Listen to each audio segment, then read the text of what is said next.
My mom passed away. I was 17 years old, and my principal and like counselors, they couldn't believe that I was at school the very next day.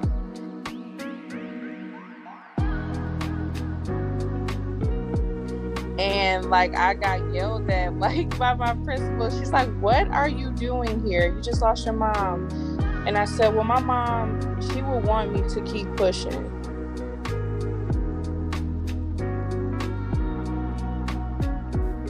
What stigma about homelessness do you hope to dispel by sharing your story? That, really don't be ashamed of it, because we all could be in a situation, at any time. You never know, what could happen. You know what I mean? Just be humble. Definitely don't be embarrassed though, because I was young and I really did not want to be in a newspaper, but it was out of my control. My mom passed away and things just happened. And I just don't feel like you should be embarrassed. And see, that's why I wanted to bring you on as well, because I know I mentioned to you before, like setting up this interview, that I too was in the homeless shelter. I was in two, but I was with my family, and just hearing your story and seeing that you shared it like really inspired me. And I was like, okay, I think I need to start talking about it too. But kind of like you said, I felt embarrassed or ashamed, even though, it was like years ago. It was just like very hard to talk about. But just hearing you say like, okay, it's nothing to be ashamed of. And there's some people that you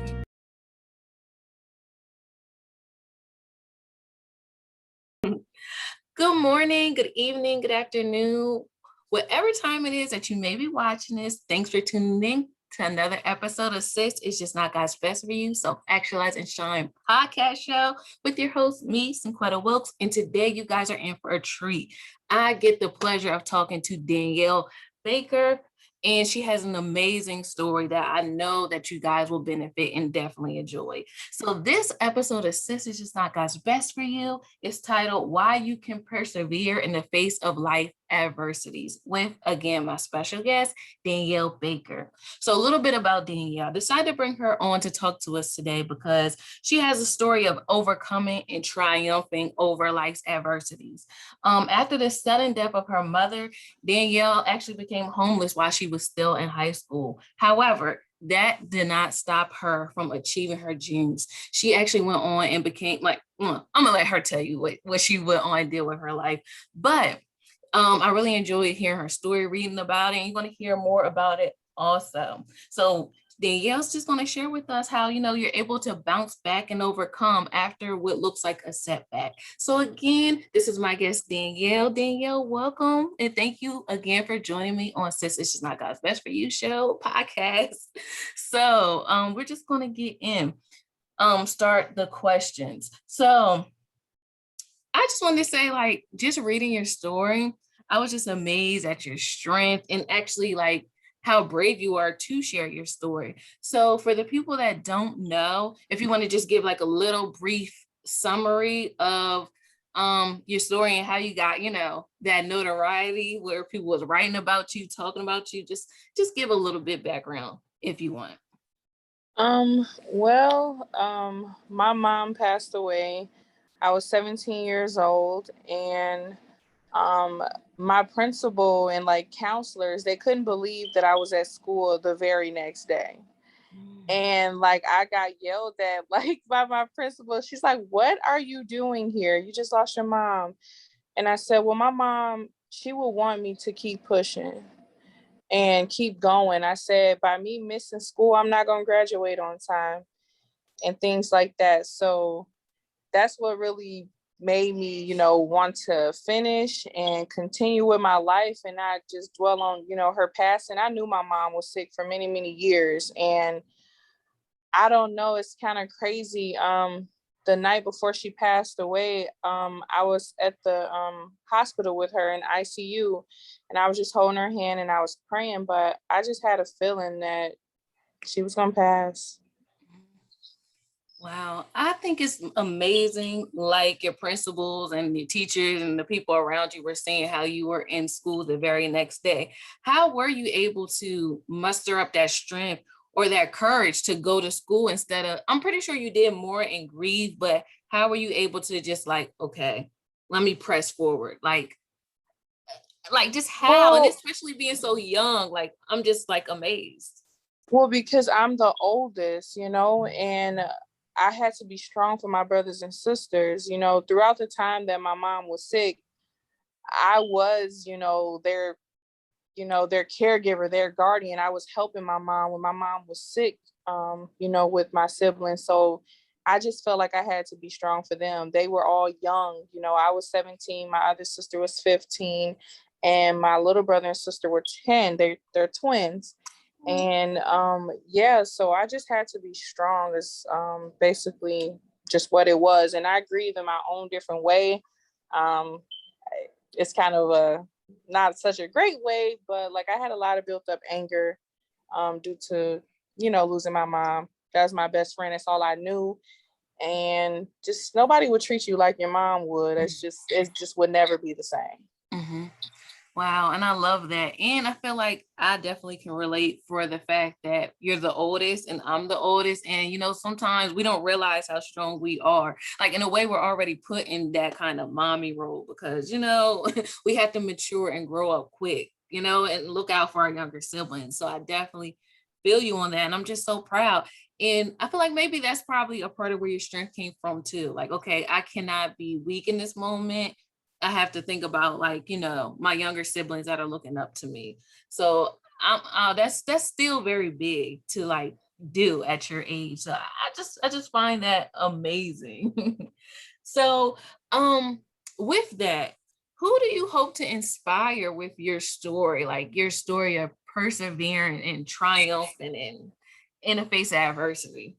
Well, anyone. I mean, it really doesn't matter, age. Some people are, embarrassed of their situation and they think, oh, I'm too old to be going through this. I should have my life together. But I feel like that's not true because everything happens for a reason, and just never give up. You just have to keep pushing and pushing and pushing. It get hard. Trust and believe. I didn't been through the most, and I always had me, to count on. It's always been me. And I mean, it's kind of horrible to feel like you don't have no one, but you have to have faith. I don't know if everybody believe in God, but I definitely do. Mm-hmm.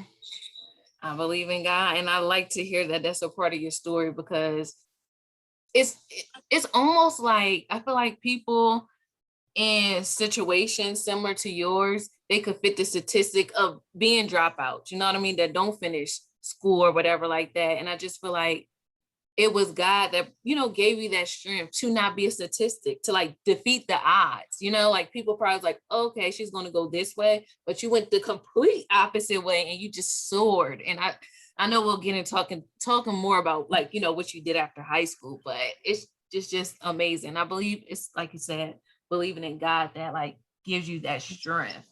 So, I know that we talked about, you had to keep pushing. So if someone is like in a similar situation to you, like right now, how can they bounce back? Let's say they don't have like siblings or anything like that they need to take care of or that are looking up to. It's just them. So how could they still like push through and overcome whatever they're going through and how they feel? Oh, that's a good question. Well, I say, I mean, it all depends on the person, honestly. Not to toot my own horn, but I've always been a very strong person. So a lot of things have been thrown at me, and it all depends on what's your purpose. Like, what is your reason for going so hard for what you want to do?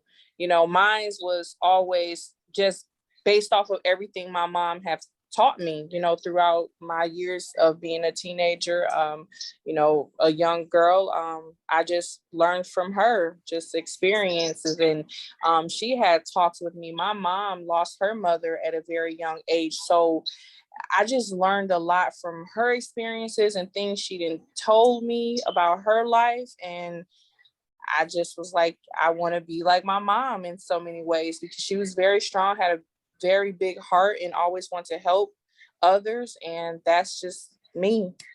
Mhm. Yeah. And it's like even though I never met your mom, it's almost like I'm meeting her through you, because just hearing the way that you talk about her and what she taught you, is just like she raised an amazing woman. Like, wow, because I'm just so impressed.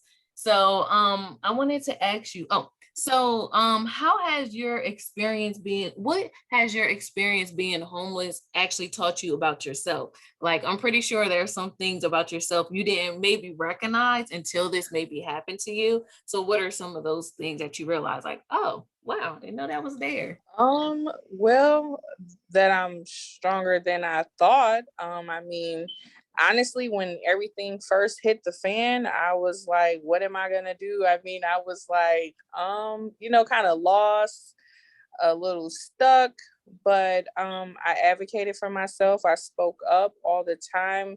I didn't want no one to feel, sorry for me and just give me handouts and things like that. I just always found my own resources. I asked questions. I mean, I got my first job. I was still in high school trying to graduate, working two jobs and still graduated on time. Like, I mean, I can't believe I did it either, but I feel like I had to. I didn't want, no one feeling bad for me, or I don't really trust people that much. So I don't want to like live off people, or, really wanted to get that help from another individual. I rather stay in a shelter and just make a way, save up and get my own place. I didn't want to stay with nobody.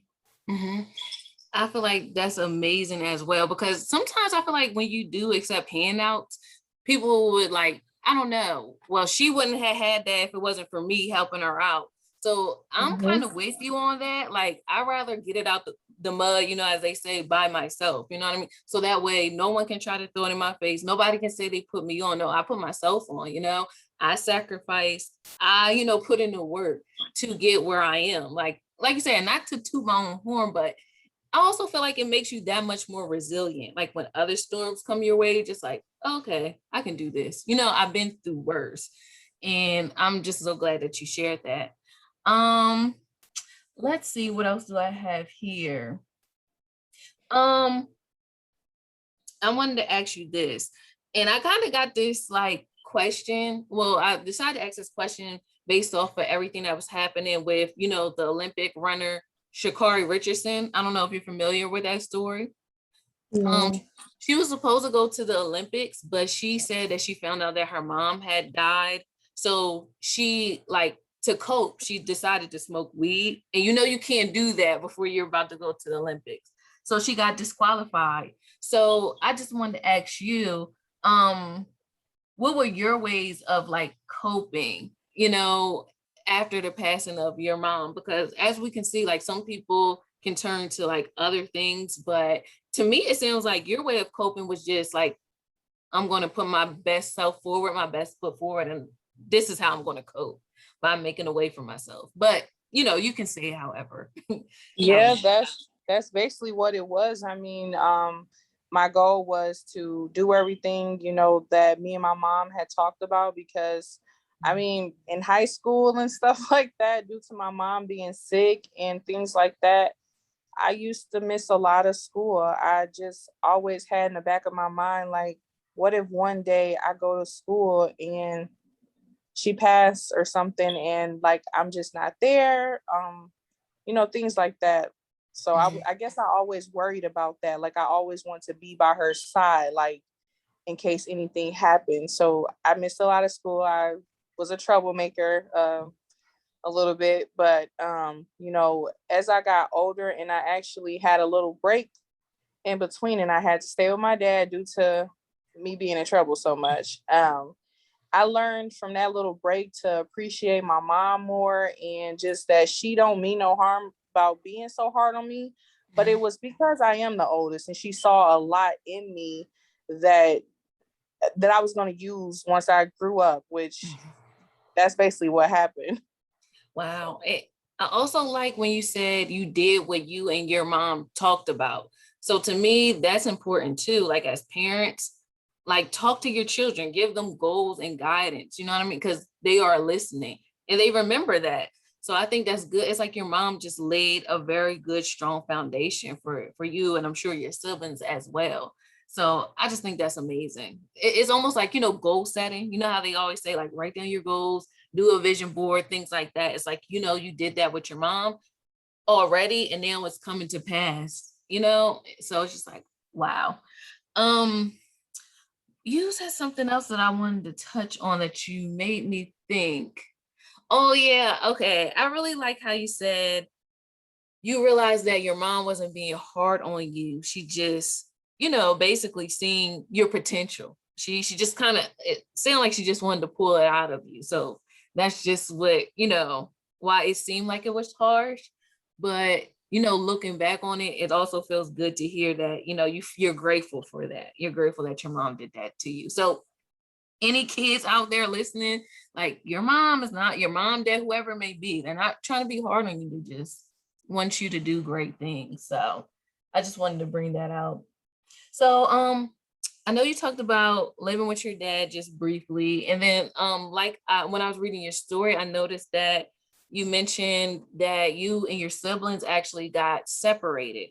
So I was curious, like, are you still in touch with your dad now? And also, like, are you in touch and kind of reunited with your siblings? Oh yeah, me and my siblings, we never lost contact even due to the separation. My mom's brother, which is my uncle, he had my little brother and sister. Him and his wife, they raised them like their very own. They are in college. They are about to be seniors. They are doing really, really well. My other sister, she is 2 years under me. She had a son, she was young, but I feel like she's still doing really, really well. I feel like my siblings look up to me. So, they call me for advice and things like that. Like my sister, obviously our situations are similar. We both are, single moms. We take care of our one child that we have. I have a son, she have a son. I feel like we are all doing fine, but we do keep in contact, of course. And my brother, he is so focused on school, and like that boy is so smart. Like we see him, but he really want to graduate, so I understand. But He's my focused. sisters, we always get together like all the time. My sister, the younger one, the twin, she was just at my house in November, and she stayed to after New Year's. She was here for a great minute. And I was just in Wisconsin visiting my other sister. My other sister happened to be there, so we all was just together for the 4th of July. So yeah, I keep in contact with them. And my dad, I talk to my dad pretty much every day.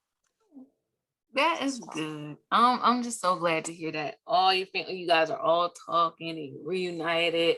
I just wanted to touch on that. So, let's go back to high school. So, of course, we know you graduated. So, what other things did you do after you graduated? I know, but I just want my audience to hear. So I after high school, I got into childcare. I used to work with children. I did that for about 7 years. But obviously, after I had my own child, I wanted to do something else.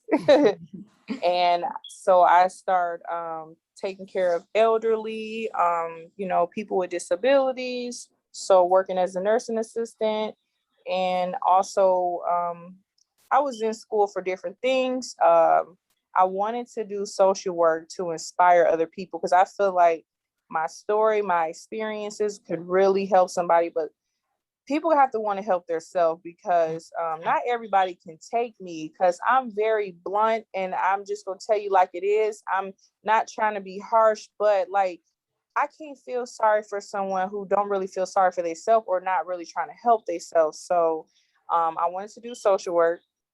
And then I was like, no. And I still want to help people. So I still want to stay in the healthcare occupation. Oh, I love that. And I like that you said a lot of people can't take you because I feel like I can relate too. And it's not that, I'm trying to be mean or harsh, but it's more so like I see the goodness and I want to pull that out, or I see like, okay, this may not go as you think it is. So let me like say something to stop you, you know, kind of thing. So it may not come off right. It's almost like if the building is on fire, I can't like sit up there and can you please get out? No, you have to get out. Like it's an emergency. So sometimes like the advice may come off like that, but you know, it's all in love. Like I'm trying to save you from the burning building. But Exactly. I get you and I understand that. And it could be because, like I said, we're both oldest too. You know, we don't have time to like sugarcoat things when we had to get our younger siblings together.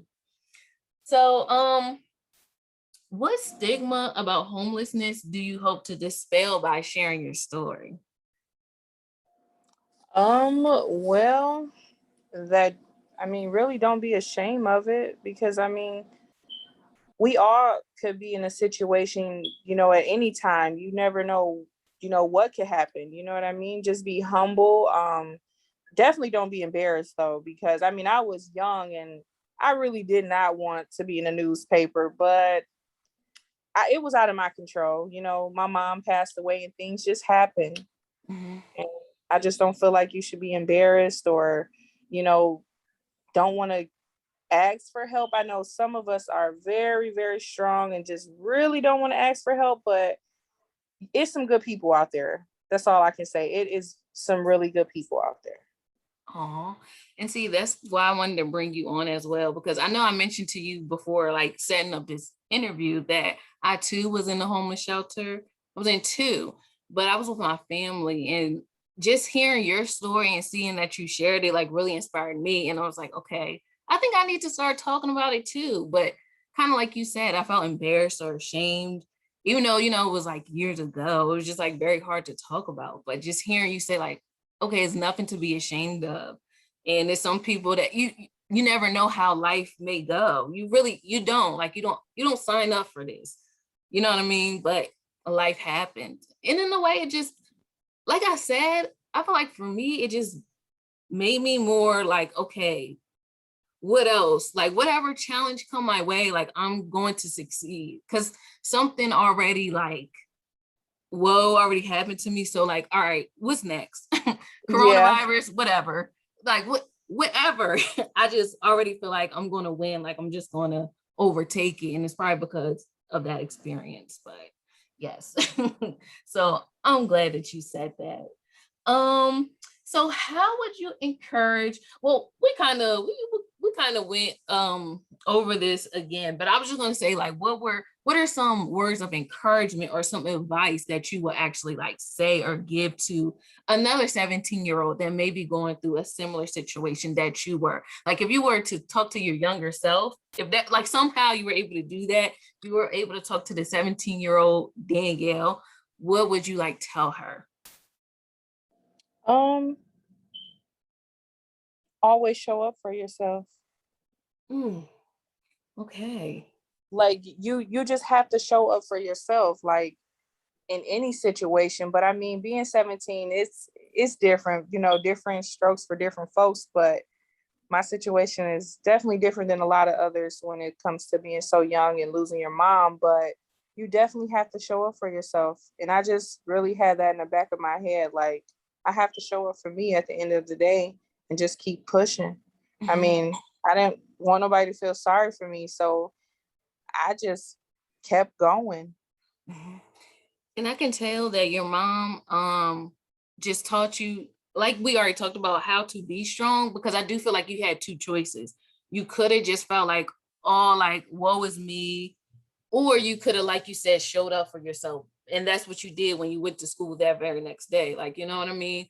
So it just kind of shows me like your mom just, she had a very good foundation when it came to you. Because when the pressure came, that's what came out. You know what I mean? Strength came out. Some people, it could have been like something else could have came out when their back was against the wall. But for you, it was just like, let's go, it's game time. So your mom did a wonderful job. Um, let me see. I want to wrap this up because I feel like, you told me a lot. um, but yeah, so what is on the horizon for you? what's next for you? What are you, what's you don't have to share all your goals. So I know how like some people like to keep that private, but is a book in the works? Is your like podcast or TV show in the works of you sharing your story? What's next for Danielle? Um, I mean, I have thought about a lot of different things, but I'm still working on it. Mhm. Um, but by me like just sharing certain things on maybe TikTok, it'll be a start for me. Going on there and just sharing a lot of different other things. I've been through a lot, and I really think that a lot of things that I've been through, a lot of people can also overcome with strength. Like I just really think it's possible. Like I didn't think of it like that until like one day I'm just sitting in my room and I just thought about everything that I've been through. And I'm just like, sometimes, people say, oh, I'm gonna be here for you. But at the end of the day, you always have to be there for you. So if somebody turning back on you today, you still have yourself and you still have God. So you can do anything that you put your mind to. Like somebody turning back on you today, and that was the only person you felt in the moment, like, oh, this person was supposed to help me with this, or this person was supposed to be there. Now I just have me. I always had just me. And that might sound horrible, but it's kind of true. I'm not saying my family is horrible, but when it comes to like a lot of the stuff that's major that happened to me that I feel like I could have used more support, it was just me and God. Always has been. Just like this new move. I moved from my hometown by myself, me and my son. And it wasn't easy. Trust and believe that. And it's still not easy, but I feel like I'm gonna do just fine. Mm-hmm. Absolutely. And I do feel like kind of what we were talking about in the beginning, that maybe God didn't want them to help you for this moment right here. You see how you just told me it was like you and God? Now God gets the glory and nobody else. So when you see me out, when people see you elevate, that way they can't put their mouth on you and say, oh, I gave that. No, you didn't. This was God. This is God's doing, and it was marvelous in our eyes. That's a scripture. I like that scripture because I'll be trying to stand on that. Like, Lord, you're going to do amazing things for me. And he just don't want nobody's hands or anybody's mouth on it. But like you said, there's some people that really will want to help you. But I just feel like it, to me, I like that you said like it's just been you and God. I don't know, because I'm for that. That's what kind of person I am. Like if I'm going to do something and I'm relying on somebody else, I don't even feel comfortable because things may change. So I'm already planning like a B, C, and D ahead Yep, of that's time. me. Cause I'm just like, dang, you know? And like you said, it is. And then when people do show up for you, it's just like amazing. Like, okay, thank you. But I'm not really expecting it. You know what I mean? So Exactly. It's an add-on, it's a, an advance thank you. mhm. But like, I mean, matter of fact, let's go back to like after I graduated and everything in my first apartment. So her name is in the article. If you've seen Joanne. Mhm. Joanne, and she was homeless too before, and she has her own little organization in Kenosha. Mhm. And I like the fact that when so many people were coming to her and trying to say like, oh, you helped Danielle with this, she was quick to say, no, Danielle did all these things for herself. I really appreciate that. And the fact that she did have a special graduation gift for me that I was not expecting. Mhm. And I also had already had the money saved up for my first apartment, but she also had a check for me for my security deposit and my first month's rent to my first apartment. Like that Wow. was my graduation gift. So I wasn't expecting it, but it was very much appreciated because I was just in tears when she gave me those keys and the check and my lease. And I was just like, wow, like, wow, wow, wow, wow. That's all I could kept saying. Like, I was excited because I wanted my own place, and Mhm. look how God showed up. Yeah, it's people like Miss Joanne that just remind me. It makes me think like it's really angels here on earth. because people like that, they just want to help. They don't have to get any of the credit. They don't have to let anybody else know that they helped you. It's just like, no, you know what I mean? You know, I want to do this. I want to bless you. And that's it. You know what I mean? God gets the credit. And I also feel like since my experience, I try to give back too. Like, you know, just maybe put a little donation here and there to the shelter that I was living in. Cause it's just my way of giving back of like, okay, somebody else could be there, like a child or something like that. So I hope they're getting, hopefully my little donation can help them in some kind of way. So I feel like my situation has like, it kind of helped me not to be selfish and think of others. Like even when I start having a family, I want us to look now, y'all, we're gonna go help, we're gonna volunteer, y'all gonna know what it's like, you know what I mean, to for you know what I mean, you just don't think that everything is all plush and lovely, like, you know. So I just kind of want to instill that in my kids too, based on my experience. And it's almost like I can't judge. You never know what anybody is going through, because, you know, I've been through stuff too. And kind of like you said, I would love to hear more about your story. And like you said, when you think back over your life, and that's why that's what this brought me to. When I started looking back over my life, I'm just like, you know what? When I was in the shelter, that was like, it was very nice. Like Christmas was the bomb.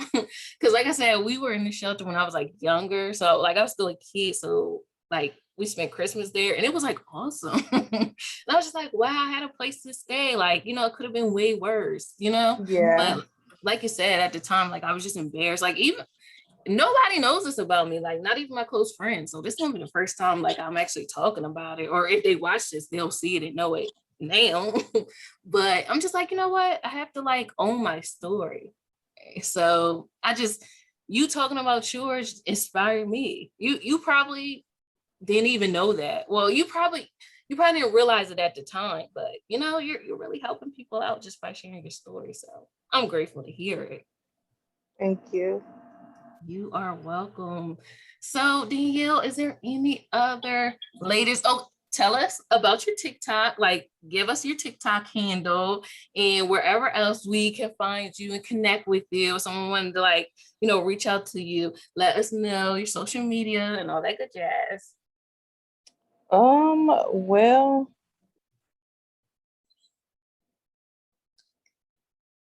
TikTok probably be the best. That's like the only thing I really be on like that. I don't be on Facebook and stuff like that. But that is how I found you.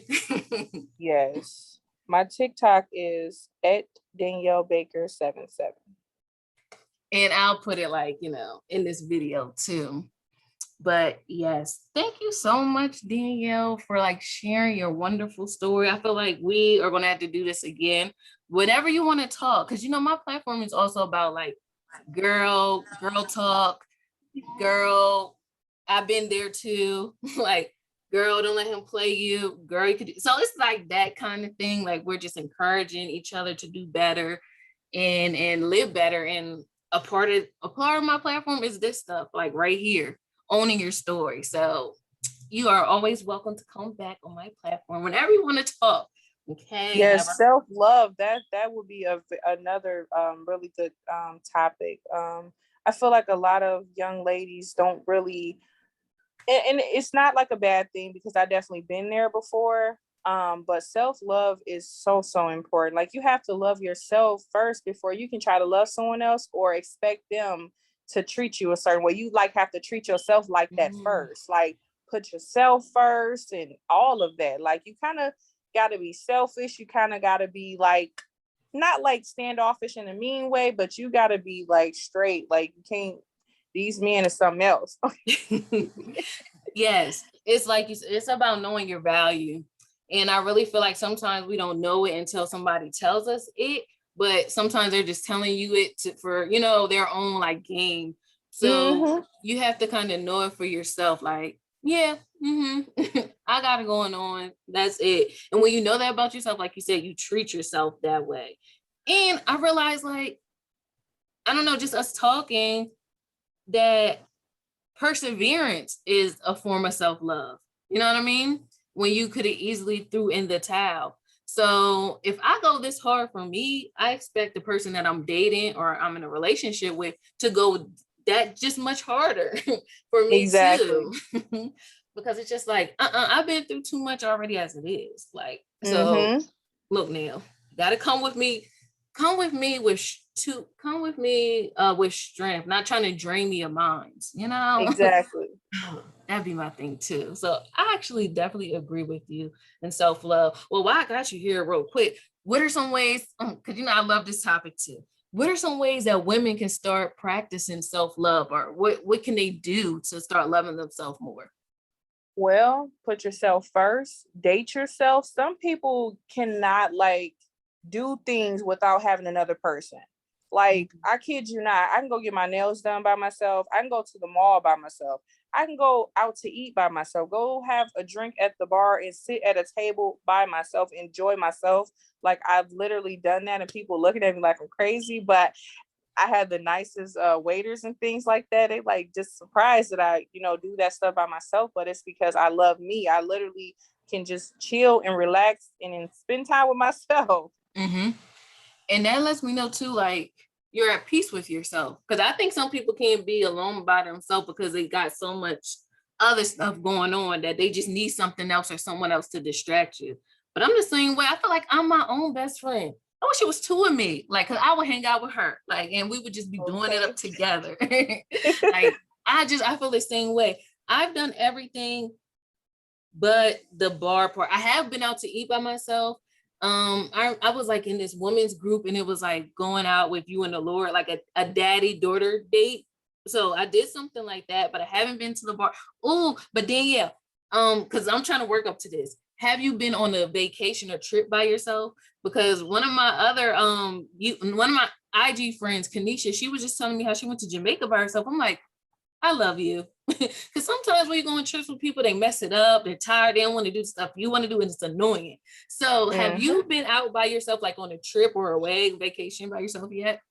Well, no, but I'm definitely thinking on it because I mean, actually, I just drove 9 hours by myself, only stopped once. So that was big for me because I wasn't expecting to do it by myself.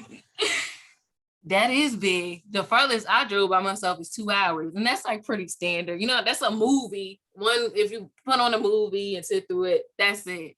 But 9 hours, wow, you probably had like a lot of alone time with just you and God and your thoughts. So Yeah. that's a big thing. That is a big thing when nobody really tried to talk to. So you did good, but yeah, Danielle, that's my next step, to go on a trip by myself. I've been wanting to do like a trip by myself because, again, I feel like I know what I like. I don't have to worry about making sure this person is having fun and all that other stuff. I mean, I'll do it, but I will go out with other people, but I gotta be in the right mind. Like Cinquetta, Exactly. just understand everything may not go your way. Relax. But because that'd be like the problem when you go with other people. But Yeah. oh gosh, I love all the things you said about putting yourself first and self-love and loving yourself. And just like you said, like dating yourself, you're actually laying the foundation of how you are going to expect to be treated when you have a partner. You know what I mean? Like, Exactly. I already treat myself good. So yes, you got to come in my life and bring me peace. Hmm. it meet me at my level. So Exactly. You have to add to me. Add. Just an add right. on. That's it. I agree, right. Compliment me, compliment my swag, like just no burdens. I want you to be a blessing, not a burden. Yes. That's what I'm learning in this season of my life. Me too. So now I know we can have you back. Like, I'm thinking about doing maybe like a women's panel, and we just talk about self-love, self-esteem, and now I can like bring you in for that part. And I think it would be good. Danielle, you are amazing. Like, I'm just so excited to see what else you do. And like, if you ever want to promote something, you can come here to me and we will talk about it. You can use my platform. And I definitely hope we keep in touch and we can do this again, girl. All right. Thank you. You're welcome.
Thanks again, Danielle, for this wonderful interview and for joining me on Sis Is Just Not God's Best for You, Self Actualize and Shine podcast show.